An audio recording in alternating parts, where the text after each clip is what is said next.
está sempre triste ou sem vontade de fazer as coisas, que chora sem motivo e que está sempre se isolando das pessoas, cuidado, isso pode ser depressão. Preste atenção nesse vídeo, que é sobre isso que eu vou falar agora.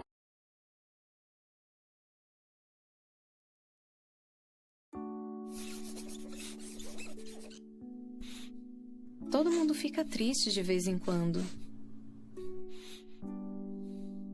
Isso também acontece com você? Às vezes você sabe por que está triste. Outras vezes, não. Mesmo que você não entenda por que está triste, o que você pode fazer quando a tristeza parece ir de mal a pior? Primeiro, converse com alguém sobre isso, talvez seus pais ou um amigo. Numa fase difícil da sua vida, Jó, um homem fiel dos tempos da Bíblia, disse: "Vou falar na minha amargura." Quando alguém sabe como você está se sentindo, vai ser mais fácil ele te puxar do fundo do poço. Outra coisa que pode ajudar é escrever sobre seus sentimentos. A Bíblia diz em Provérbios 3:21 que precisamos proteger a sabedoria prática e o raciocínio. Colocar no papel o que está sentindo pode ajudar. Depois de escrever, você vai conseguir entender melhor sua situação. E vai ser mais fácil lidar com a tristeza. Terceiro, a Bíblia diz que se você orar, a paz de Deus, que está além de toda compreensão, guardará o seu coração e os seus pensamentos. Ou seja, a oração faz muito bem. Por último, outra coisa que pode ajudar muito é ler a Bíblia, especialmente o livro dos Salmos. Meditar nos pensamentos positivos da Bíblia pode ajudar você a se sentir muito melhor. Mas e se mesmo assim a tristeza não passar? E se você não sente vontade de fazer nada que gostava de fazer? E se você não tem vontade de comer? Não consegue dormir? E está sentindo que não presta para nada? Se você já tem esses sintomas por algum tempo, seria bom conversar com seus pais para ir ao médico. Ele pode ajudar você a descobrir se sua tristeza é algo mais sério, como depressão clínica. Você não precisa ter vergonha de ter depressão clínica. Com ajuda médica, muitos se sentem bem melhor. Talvez pela primeira vez em muito tempo. Não importa o motivo da sua tristeza, com a ajuda de outros e com o esforço da sua parte, você pode sair do poço e se sentir muito melhor. Lembre-se, todo sentimento uma hora passa. E se você aprender a lidar com eles agora, vai conseguir controlar seus sentimentos muito melhor no futuro. Se você enfrentar um dia por vez e procurar a ajuda de seus pais e dos seus amigos, em vez de chorar, você vai se alegrar. Vamos falar sobre os sintomas da depressão pós-parto. A depressão pós-parto, ela afeta não só a mãe, mas também a todos que estão em sua volta. Ela pode causar transtornos físicos, emocionais, cognitivos e comportamentais. Os sintomas mais observados são tristeza, mudança do apetite, alteração do sono. Pode ter início até 12 meses após o parto e temos alguns fatores de risco, como por exemplo, ser menor de 16 anos, não ter tido uma gravidez planejada, ser desempregada, ser divorciada ou solteira e ter um baixo nível de escolaridade. É importante não esquecermos do pré-natal para garantirmos uma gestação saudável, tanto para o bebê e evitarmos também problemas no aspecto psicossocial para a mãe. É importante diferenciarmos o que é uma depressão pós-parto de uma disforia puerperal. A disforia puerperal, ela costuma ter sintomas mais leves e normalmente não precisamos entrar com a medicação. Em geral, a mulher cursa com tristeza, perda de prazer, irritabilidade ou até um humor mais deprimido. Os sintomas eles podem estar iniciando nos primeiros dias pós-parto e atinge seu pico entre o 4º e o 5º dia. A disforia puerperal, ela costuma passar ao longo dos dias sem precisarmos de um internamento psiquiátrico.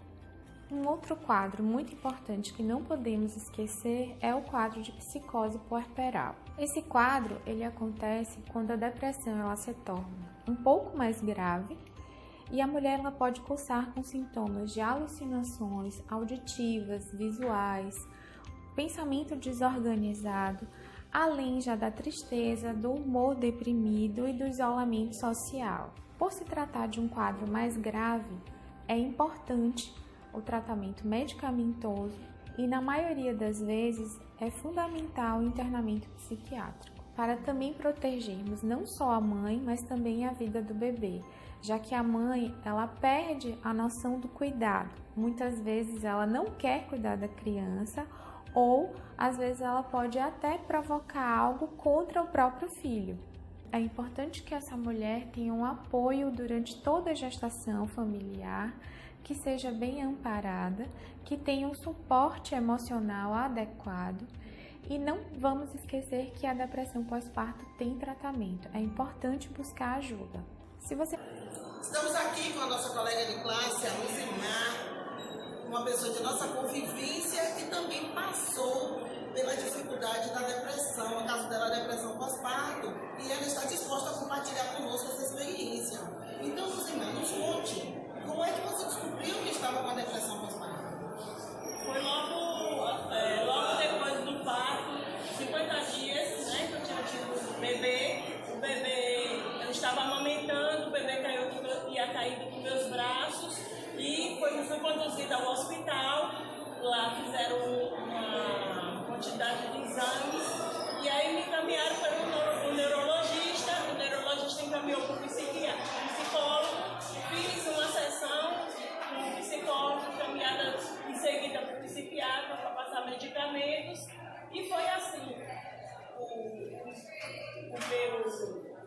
Você descobriu? Que foi descoberto, né? Então você já foi direto para o tratamento médico, de psicólogo e psiquiatra. Foi um tratamento intenso, então. Já foi um tratamento intenso, e aí foi fazendo o acompanhamento, tomando medicamento, mas logo em seguida não demorou muito, foi questão assim de 1 ano e meio. Eu fiquei já boa, não rejeitei meu filho, continuei cuidando dele com a ajuda de uma babá. Eu precisava dormir bastante e aí continuei cuidando dele. Mas foi, no primeiro momento foi muito intenso. Depois, com a ajuda do psicólogo, com os medicamentos, já deu tudo certo. Estabeleceu. Estamos aqui com o nosso amigo Vinícius, né, nosso colega de classe, uma pessoa que passou pela dificuldade da depressão e está aqui hoje para compartilhar conosco essa experiência que ele passou, né? Então, Vinícius, conte aí, como é que você descobriu que estava passando pela depressão? Então, em 2017, eu tinha muitos hábitos de postar fotos na rede social, entendeu? E teve um tempo, eu comecei a parar de postar foto e acabei me isolando das pessoas virtualmente. Eu me sentia muito triste mesmo, chorava, não desabafava com ninguém, entendeu? Mas era uma tristeza bastante, que eu sentia bastante. Então, Vini, me conte, por favor, depois que você deixou de postar as fotos, você começou a sentir uma tristeza muito grande e se afastou das pessoas. Sim. E você buscou algum tipo de ajuda? Então, eu não me abria com meus pais, entendeu? Eu não falava mais com meus colegas de sala de aula, mas mesmo assim eu era ainda muito fechado. E você, então, não teve liberdade de conversar com seus pais essa dificuldade. Mas os seus colegas de sala, eles me ajudaram na prática mesmo? Sim, bastante. Eles iam até lá em casa, perguntavam se eu estava bem, me chamavam para sair, para dar um rolê, dar uma passeada. Bom, galera, é importante a gente saber o que falar e como agir com as pessoas que estão com esse problema, que está com a depressão. Uma das coisas mais importantes é a gente ouvir atentamente né, tudo que a pessoa tem para falar, incentivar a pessoa a uma consulta de um profissional, que é muito importante, né? Afinal de contas, a depressão ela é curada através de um trabalho, né, de um profissional que entende, que está inteirado do assunto e que vai te ajudar a encontrar a solução. É importante também a gente estar por perto dessa pessoa, procurando sempre saber como ela está, o que ela está fazendo, se possível, sair um pouco com essa pessoa, né, para se distrair. Não necessariamente falar do problema dela, mas falar de outras coisas, né, uma distração. É importante a gente não condenar a pessoa, não julgar a pessoa e não opinar sobre o seu problema. E também o mais importante é a gente não usar frases de incentivo, que é o que mais se costuma acontecer. A gente usar aquelas frases de a vida é boa, a vida é maravilhosa, ou então também menosprezar o seu problema.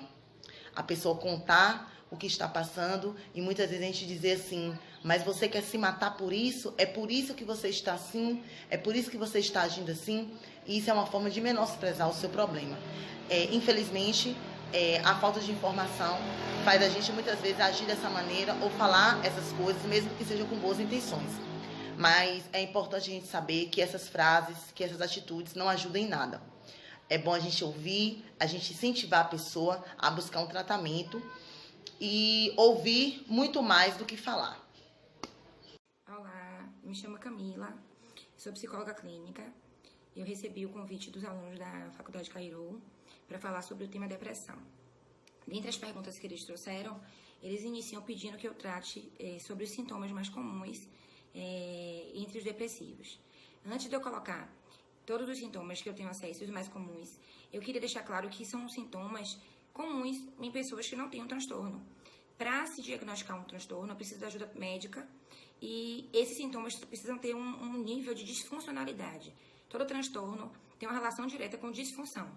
Então, eu vou deixar aqui os sintomas para vocês, mas é importante que a gente tenha esse cuidado, né? Entre os sintomas mais comuns na depressão estão a fadiga, o sono, sonolência muito grande, o choro excessivo, uma tristeza, o isolamento social, uma perda de interesse. E é importante, inclusive, até perceber se a personalidade desse sujeito já é a personalidade mais introvertida, pra gente não achar que toda pessoa que fica no quarto, que gosta mais de estar no computador, ou gosta de ficar mais sozinho, esteja acometido pelo transtorno, mas diz da personalidade dele. Então é importante a gente fazer as devidas proporções para cada sujeito. Também tem uma lentidão na cognição muito grande, e uma apatia e uma perda de interesse. Esses são os sintomas mais comuns. Uma das perguntas que as meninas fizeram foi o que fazer após identificar o transtorno. Primeiro, a identificação acontece a partir de uma orientação médica. Então, ainda que eu esteja trazendo esses sintomas, ainda que até um próprio psicólogo traga que esse psiquismo é depressivo, é importante que vocês busquem ajuda médica, porque são eles as pessoas, como é que eu posso dizer a palavra? Preparadas para fazer o diagnóstico. Porque o tratamento acontece concomitante, tanto com o psicólogo quanto com o psiquiatra. O tratamento medicamentoso com o psiquiatra e o tratamento psicológico com o psicólogo. E aí, identificando esse transtorno a partir de um diagnóstico médico, o que orienta as famílias é darem muito amor, atenção, terem paciência. É um tratamento que ele costuma ser longo. Levar a sério o transtorno. As pessoas têm uma ideia, às vezes, de que se trata de uma cena, de que é algo que vai passar logo. E não é um transtorno sério que muitas vezes leva ao suicídio e requer da gente muito cuidado e muita cautela. E o tratamento vai acontecer, como eu coloquei anteriormente, com esses dois profissionais, com muita paciência. É a compreensão de que o processo tem altos e baixos. Então, assim, às vezes o psiquismo está equilibrado e ele tem uma queda. Isso não significa que o tratamento não esteja efetivo, mas faz parte do próprio caminho de cura, né, e de tratamento. Eu costumo usar a metáfora do espiral, que é como se o psiquismo ele está subindo, mas tem os altos e baixos para que ele consiga, de fato, encontrar uma saúde psíquica. Bem, é isso. Espero ter sido clara. Um beijo.